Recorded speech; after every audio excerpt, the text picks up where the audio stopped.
Primer parcial. Integrantes. Melanie Durán, A011-82105. Ricardo Ahumada, A0-136-1040. Lisette Aguilar, A0-127-2046. Pregunta 1. En una sociedad dada, ¿cómo se organizan los integrantes para alcanzar sus fines, tratando de alcanzar su eficiencia y productividad para el beneficio de la organización? Vivimos en una sociedad controlada. El comportamiento social e individual gira en torno de ciertos requerimientos o estándares sociales que debemos acatar. Estándares que se nos van inculcando por diversos medios, empezando desde muy pequeños, con la familia. En este continuo aporte de la sociedad para con nuestra conducta nos marca la pauta para nuestro desempeño cotidiano. La combinación de estas aportaciones familiares y sociales para con nosotros conlleva a fijar una serie de ideologías afines con tales sistemas de funcionamiento, ideologías que conocemos o denominamos realidad. Es por ello que realidad se entiende como una serie de fenómenos externos al individuo, es decir, son aportados por su entorno, y él no puede controlar su existencia en el mundo y el conocimiento. Es la información respecto de las características de esos fenómenos. Realidad y conocimiento se encuentran íntimamente ligados. Esto es muy notorio si analizamos que un individuo percibe un fenómeno determinado de forma similar al que le han establecido socialmente como realidad. ¿A qué me refiero con esto? Lo socialmente correcto, aceptable, o bien lo incorrecto en la manera de actuar de los individuos, tiene gran causalidad en los antecedentes históricos que le fueron transmitidos. Por ejemplo, la relación de los individuos a un suceso, como sería una catástrofe natural, un temblor, un accidente automovilístico, etc., tiende a ser interpretados de la misma forma por un individuo que pertenece a un grupo con una misma interpretación de la realidad, y es por ello que se desenvuelve al momento de buscar una solución de forma muy similar, en muchas ocasiones recurriendo a la información pasada que afectó a este grupo de individuos. Entonces, para que los integrantes de una organización puedan alcanzar sus fines para el beneficio de la misma, basan sus acciones en el conocimiento teórico, que es lo que Berger y Luhmann establecen como una pequeña parte, y en modo alguno la más importante, el conocimiento primario, con respecto al orden institucional que es la suma total de lo que todos saben sobre un mundo social, un conjunto de máximas, moralejas, granitos de sabiduría proverbial, valores, creencias, mitos, etc., que permiten actuar en nuestro día a día. Nuestro entorno es el que dicta las reglas de cómo tenemos que vivir y cómo debemos orientar nuestros pensamientos para que esta gran rueda a la que pertenecemos, desde el momento que nacemos, siga girando sin perder fuerza. Viéndolo positivamente, es un orden que nos garantiza la estabilidad como sociedad para funcionar. A pesar que para algunos podría interpretarse negativamente, como que nos están queriendo vender una determinada forma de vida y nos están limitando en nuestro actuar, o bien que tratan de sofocar nuestro libre proceder, no es así. Podemos actuar libremente, podemos ayudar o no, proceder como el resto de nuestra organización lo está haciendo o no. Sin embargo, si algo es seguro es que la mayoría de las ocasiones la sociedad va a actuar para el bien de la misma y por ende, implícitamente como individuos, estamos trabajando para el beneficio de uno mismo. Como ejemplo, tenemos que si una organización institucional, ya sea a nivel Estado o bien a nivel colonia, se organiza para mejorar la seguridad, el gobierno creando programas de seguridad pública o los colonos creando una agrupación de patrullaje vecinal, si un elemento de esa sociedad no participa, no va a terminar con una repercusión negativa por su decisión, sino todo lo contrario, ya que de igual forma el sistema aplicará dichos programas con él o no, y él se verá beneficiado por la seguridad que genere ambas implementaciones que las instituciones decidieron desarrollar, es decir, el sistema acopla al individuo a lo que se está realizando por las mayorías. Podría sintetizarse como que la realidad es un concepto que se mueve por el pensamiento y actuar colectivo de cierto grupo, y el beneficio o repercusión que éste sufra incorpora a los elementos de la misma. Por ende, si la seguridad o éxito de una sociedad viene del pensamiento colectivo y pensamos un poco más profundo, veremos que una organización, la mayoría de los conocimientos previos que los miembros tienen, provienen de vivencias, ya sea de ellos o bien previos integrantes de las agrupaciones a las que pertenecen. Así es como podemos llegar al razonamiento que la mayoría de dichos pensamientos son transmitidos generacionalmente por los antecedentes a las nuevas por los antecesores a las nuevas generaciones que integran la agrupación. De ahí radica la importancia de los antecedentes históricos, pues son estos los que determinan la orientación que una organización le da a su realidad, no con el fin de solidificarse como realidad absoluta, sino como la realidad que para ellos funciona. Ejemplo, cada país tiene una percepción de cómo han vivido ciertos eventos impactantes e históricos, y es por eso que este grupo de individuos reaccionará conforme a sus antecedentes como colectividad. Con esto cierro la pregunta número 1, orientando la lectura, ¿historia para qué? Con una frase que creo es muy certera. Las organizaciones tienden a resolver sus conflictos buscando la mejor solución de acuerdo a sus vivencias previas y teniendo la noción en la mayoría de las ocasiones. Pueblo que no conoce su historia está condenado a repetirla. Pregunta 2. Dentro de la parábola del joven tuerto se puede apreciar la vida de un joven el cual sufre de una discapacidad. Su autopercepción es la de alguien que no cree en la necesidad de tener dos ojos, ya que esto es considerado un lujo, y vive sin preocupación alguna cumpliendo con las tareas que le asigna su madre. En la lectura, haciendo referencia a las bases sociales, se habla de cómo la sociedad puede convertir ciertos comportamientos que atentan contra el bienestar de los demás y cómo ellos mismos lo perciben como una norma. Como Barrington Moore especifica, una determinada acción violenta se puede convertir en la base de una nueva legalidad, cuando dicha acción se acompaña de la idea de restituir o cambiar el orden y se convierte en justa, legítima y portadora de los códigos y valores. Regresando a la lectura, cuando el joven comienza a ser molestado por uno de los niños, los demás comienzan a seguir el mismo comportamiento ofensivo, considerando esto como algo común, estableciendo una norma social como algo justo, cuando es realmente todo lo contrario, y esto puede causar ciertos traumas en la víctima, en este caso el joven tuerto.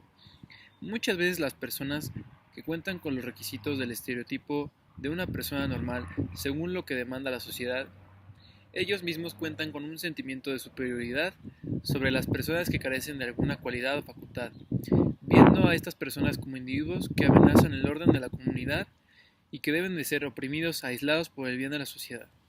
En el capítulo 3 del libro titulado Como uno en la tierra, escrito por Guillermo García Santín, se habla de cómo las familias tienen un plan de vida establecido o una idea de cómo debería ser todo, pero cuando se une un miembro que presenta alguna discapacidad, se genera un ambiente de rechazo, descontento, ya que esta nueva persona rompe con la idealización del círculo, como por ejemplo la institucionalización, la cual se ve distorsionada y los padres tienen que asumir la responsabilidad de criar a su hijo de otra manera diferente a la que ellos habían imaginado. Por otro lado, también se menciona cómo en muchos casos la mujer es quien se encarga de cuidar y atender a quienes requieren de cierto apoyo para realizar tareas de la vida cotidiana, ya sea comer, bañarse o cambiarse, entre muchas otras. Muchas de estas reglas sociales son repetidas de generación en generación, además de los roles. Por ejemplo, en la lectura del joven tuerto, la madre cumple con el rol de protección e intervención, ya que cuando el joven tiene alguna situación trágica o negativa, ella decide buscar abrigo para su hijo por medio del rezo y devoción. Como al final del relato, la madre decide llevar a su hijo al templo para hacerle una ofrenda y encomendarse a la Virgen de San Juan para que su hijo pueda ser liberado del tormento. Otro rol existente es el del muchacho que tiene la tarea de surtir el hogar con frutas, verduras y legumbres, así como a otros posibles clientes. Y bueno, para concluir, en este relato se habla acerca de cómo la sociedad oprime al inválido y cómo la familia adopta diferentes roles alrededor de él para que el círculo pueda trabajar de la manera más normal posible. Desde un punto de vista personal, la sociedad debe de adaptar una conducta más empática, ya que sus acciones tienen un efecto mayor del que creen. Aparentemente, estas acciones inofensivas pueden perjudicar a la minoría. Así como también la sociedad debe librarse de prejuicios y ser más conscientes acerca de la situación de cada persona. Pregunta 3. La lectura Los novios nos narra la historia de dos jóvenes que son unidos en matrimonio más por una opresión familiar y porque era lo debido o lo que sigue que por un sincero amor.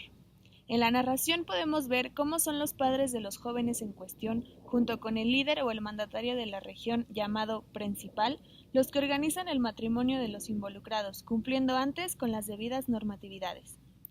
En esta historia hay tres personajes principales: Juan Lucas, padre del novio; Mateo Bautista, padre de la novia; y el principal. Alrededor de ellos podemos ver cómo se organizan para alcanzar la meta, que en este caso es la unión de matrimonio de los jóvenes.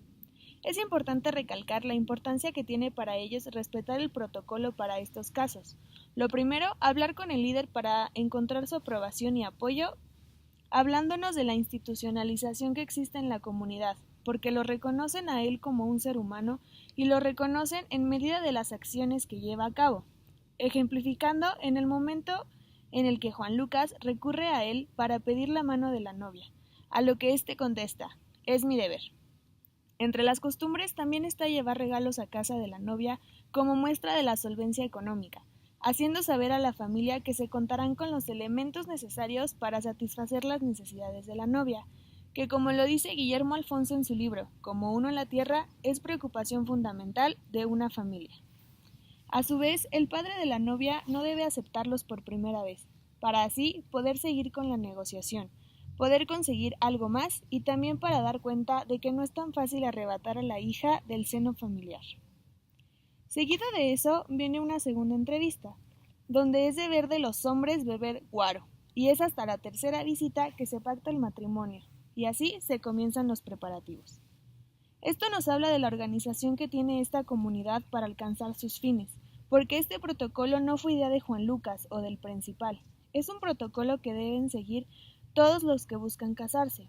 Esto nos muestra un claro ejemplo de cómo su cultura y su organización les da sentido a sus vidas y a su vez les da una certidumbre, porque saben que siguiendo estos pasos alcanzarán la meta.